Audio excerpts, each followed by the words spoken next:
Not long ago, Unite the People was approached by a gentleman named Bradley James. Mr. James informed us he was working as the bodyguard and driver for Ms. Kelsey Harris during Mr. Peterson's trial. As such, he was in close proximity and he had privy to conversations she was having with her husband and others. Mr. James informed us he was not under a non-disclosure agreement or a confidentiality agreement and was free to speak with Unite the People, and that he was doing it because his conscience would not let him not speak and leave a man in prison for something he did not do. Mr. James informed Unite the People that he was a witness to the conversation Ms. Harris had where she stated she had the gun, she fired it 3 times, Mr. Peterson grabbed her arm and knocked it down, and the gun fired 2 more times. In essence, Mr. Peterson never shot anybody, never even touched that gun, never fired the gun. This statement aligns with the statement of the only non-party witness to the case, Mr. Sean Kelly, who at trial testified he saw 2 women fighting, 2 men break up the fight, 1 man grabbed the other one's arm. Gunshots came from the passenger side. Passenger side is where Ms. Harris was sitting. This further iterates that Mr. Peterson did not shoot Ms. Pete, did not shoot at Ms. Pete, or did not assault Ms. Pete. It's just another irregularity in a list of irregularities in this case. For example, there were 3 potential suspects in the car that night, and yet the only DNA sample was taken of Mr. Peterson, even though unknown DNA was found on the gun. Why wasn't Ms. Harris's DNA taken? Or was it taken and the information simply never given to the defense? Why wasn't the driver of the car, Mr. Jaquan Smith's DNA taken? Or was it taken and again, simply not given to the defense? Don't know. It should have been taken. It is Unite the People's understanding, regular LAPD practice at a crime scene like that, anybody who's there, the DNA is taken. Another irregularity. Why, at Ms. Harris's police interview, was a non-lawyer, non-family member record company executive allowed to participate? Highly irregular situation. Normally, we see cases strangers are not allowed in these things, but it was in this case.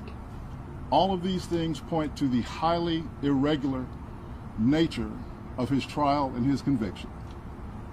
It is our contention that he was wrongly convicted. And while we at first were willing to let the process play out, it is our contention now that if he is not pardoned or released promptly, he may never come out. And that would be the ultimate injustice, is that he gets killed in prison for something he did not do. At this time, I'd like to bring up Mr. Thank you for coming today. My name is Gianno Caldwell. That is spelled Gianno, Caldwell, Caldwell. I am the founder of the Caldwell Institute. I am also a member of the press for almost a decade now. In the legal analysis, I've come to the conclusion that Tory Lanez was railroaded by the former district attorney, George Gascon. He was also wrongly convicted. I believe if Jesus Christ was Tory Lanez's attorney, George Gascon would do whatever in his power to ensure that Tory Lanez lost that case. Among other issues, that I was compelled to write an opinion piece for the New York Post. It is true that last week, the New York Post editors reached out to 3 parties, one being George Gascon, Megan Pete's team, and Kelsey Harris. It is also true that Megan's team was the only ones that responded back for that request for comment. I also, in my op-ed, discussed Kelsey Harris pleading the 5th Amendment. She wasn't accused of anything by Megan Pete or the police, and to my knowledge, she wasn't under any investigation. So why plead the 5th? What also shocked me is the prosecution gave her immunity For what? What did she do? Is there an allegation of her doing something? I'm not aware of that. Maybe some of you can answer that question today. During the time of trial, George Gascon, just to take you back to where we were at that particular point, he had just barely won a recall attempt. He lost support in many key demographics of voters. Crime was up in Los Angeles County. And this case would have been a silver bullet for him potentially winning. His policies obviously were bad and people were harmed. So that didn't happen, and thank God it didn't happen. Yo, yo, yo, it's Big Ant, the spokesman, man. We back. Another edition of Urban Politicians TV, UPTV. Make sure you stay on your pivot at all times, man. Had to come tap in, as I most definitely was not expecting to hear this news this afternoon, as Tory Lanez, who was found guilty in the shooting case of Megan Thee Stallion and sentenced to 10 years in prison. Through this entire process, he has maintained with his stance that he is innocent and they have the wrong person behind bars. But it just recently broke into the news that he was stabbed 14 times by another inmate, taken to the hospital, lungs collapsed, and that shocked the whole storm of the media and everything like that as well. And now they come with this today that Kelsey Harris, the friend of Megan Thee Stallion, the person that was part of this whole altercation breaking off, and supposedly from what went on, Tory Lanez was dealing with both of them in some sort of relationship.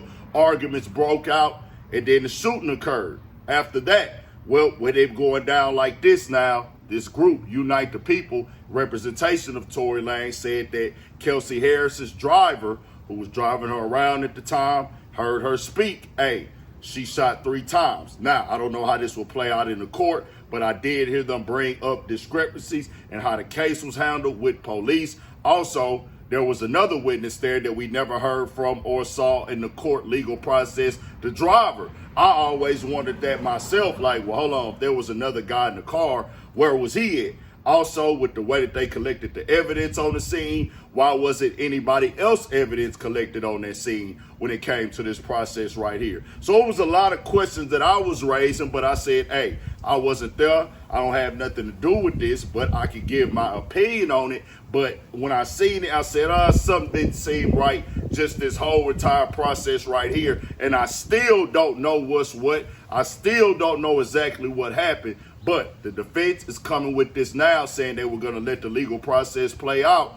But now with him being stabbed, his life could possibly be taken in prison. It's getting real now where they say, well, hold on, this man did not do this crime right here. We have evidence, we have proof, we have somebody that heard this conversation directly from somebody else involved with it, as different stories have changed, different stances have changed with it, but Tory Lanez has maintained his stance that he is innocent with it. Now, I do remember Sean Kelly, the witness, speaking on it and saying, Sean Kelly, who was in his bedroom shortly after 4 a.m. on July 12, 2020, told jurors he peered out his window on Nicholas Canyon Road in Los Angeles and saw 4 people fighting and shouting at each other during a quiet, violent confrontation. Kelly was called as a defense witness at Lanez's felony assault trial because he told the defense investigator in January 2021 that he believed he saw an initial muzzle flash closest to a woman's hand during a purported physical altercation between Megan and her former friend Kelsey Harris near an open door of Lanez's Cadillac Escalade. His testimony, intended to generate reasonable doubt in the minds of juries, may have done the opposite. Kelly testified under oath that while he believes one of the girls fired the first shot, he saw the smaller gentleman fire 4 or 5 subsequent shots in quick succession, causing a woman to fall to the ground bleeding. And he told jurors the man viciously beat a female victim as she lay in the fetal position on the ground. Now, that right there being one thing, it was going in this direction, then that direction from the jump, where he was brought as a defense pretty much at first, but then it changed into something else. Also, the representation right there saying that an exec being able to be inside the room where this practice is going on as well. This right now, they're trying to create that reasonable doubt in this case, bro. And I just say this, I wasn't there. I'm not an investigator. I'm not a lawyer, and I for sure ain't the judge or the jury. It will be a legal process with this. It depends on how can this God word be taken. These things do happen though, y'all. Admission of guilt, another party that didn't have to be involved, they can come in under oath, bring it into court. If you do the right process, the right legal matters, the right things, and of course it take money. Let's keep it all the way 1,000. It can raise up a stance for an appeal and to make this thing go back again and go back through another process to get this dropped on Tory Lanez. I don't know. Once again, I was not there. I can't confirm nothing. I can't say what did or didn't happen. I'm just speaking on the legal process now of how this does work. You know, it's just like the same type of thing where they have inmates in prison, right? Say that you were in there talking about a crime that you committed and they looking for that crime and they want that crime. The inmate can go tell somebody on you, hey man, he said this, he said this, he said that. I heard it out of his own mouth, man. And they could go open up an investigation off of that. So in that case, sometimes they be wearing wiretaps on people, but that can be taken as an admission of guilt and get them to look into this process. This was some most shocking news today. Hey, I'm pretty sure we're going to get responses from Kelsey Harris and Megan Thee Stallion. They were friends at one point in time. They not friends no more. It's just opening up this old case in this conversation again. Tory Lanez being stabbed. I hate to hear that for him going through that, man. That's something serious, bro. That's tough to be stabbed that many times and somebody really trying to kill you up in there, bro. That's the dark side of that game of prison and things like that.